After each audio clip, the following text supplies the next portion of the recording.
Byron here. A respondent told us that all the world knows P-O is poor, and that I did not have to put poor in brackets. She says that my grammarian is showing.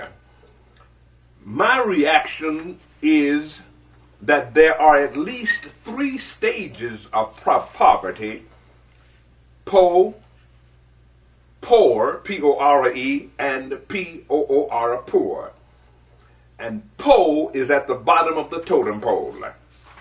Well, we need to let you know that this is a forum, and that we're not saying that we have all of the answers and that we're really producing the solutions that you need to hear. And as far as that's concerned, there may be another side to the coin. So we would that when you see this, you give us comments, directions, ask us questions, and if you want equal time, we will provide you with equal time. We'll give you the parameters of that. And now to today's continuation from last week's work.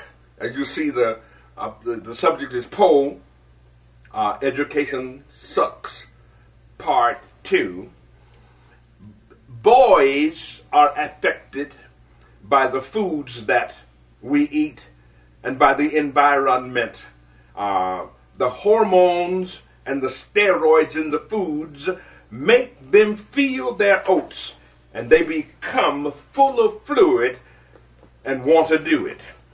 Some of the lies, since we're talking about education, some of the lies that fathers or older persons have told these young men are off the chart. One I remember has said that there is only one way to resolve an erection: not masturbation, not sublimation, but intercourse. And intercourse makes babies. Amanda has called these young men ballers. We don't call these men, whether young or old, ballers. We call them predators. You see, I've heard the lies. Here is one. I think this is a famous one. The young man comes to the young lady. He says that he has been to the doctor. He is sad almost to tears. He really can't talk about it. And she almost has to drag it out of him. He's just come from the doctor, and the doctor told him that he was going to die.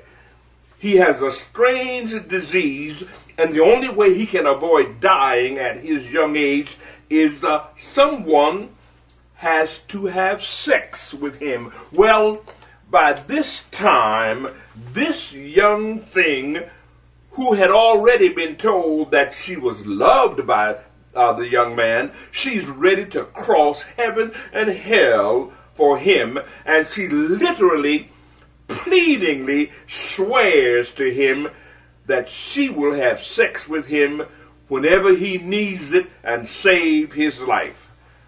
That's just one step of the narrative, and the exploitation, or rather the sexploitation, goes on.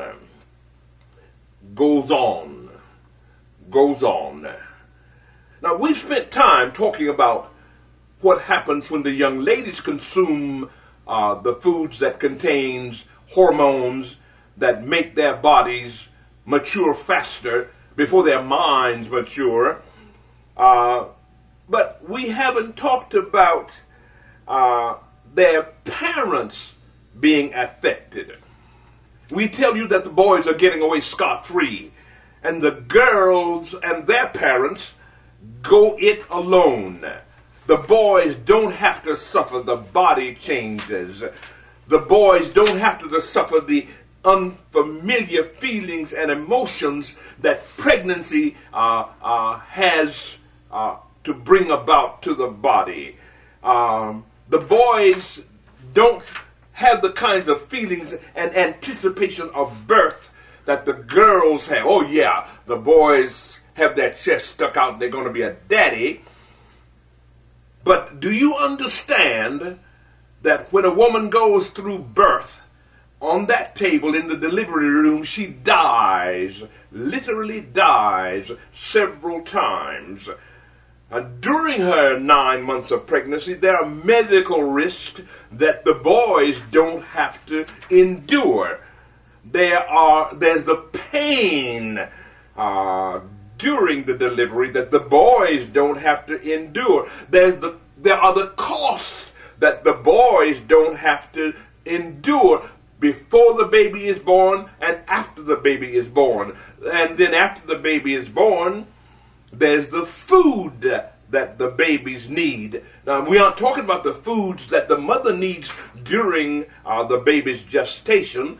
And then after the baby is born, the diapers, the clothes, the love. But the boys are getting away scot-free.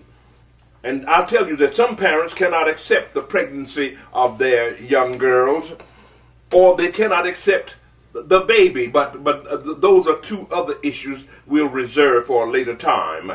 The boys get off scot-free. No body changes, no pain, no medical cost, no medical risk.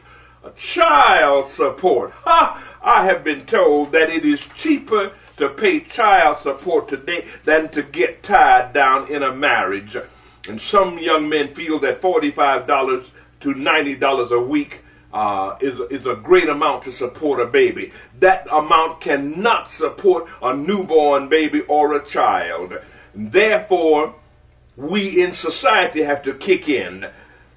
But we didn't have the fun in making the baby. Why should we suffer the pain of paying for it, paying for its medical cost, its deliveries, its clothes, or its education?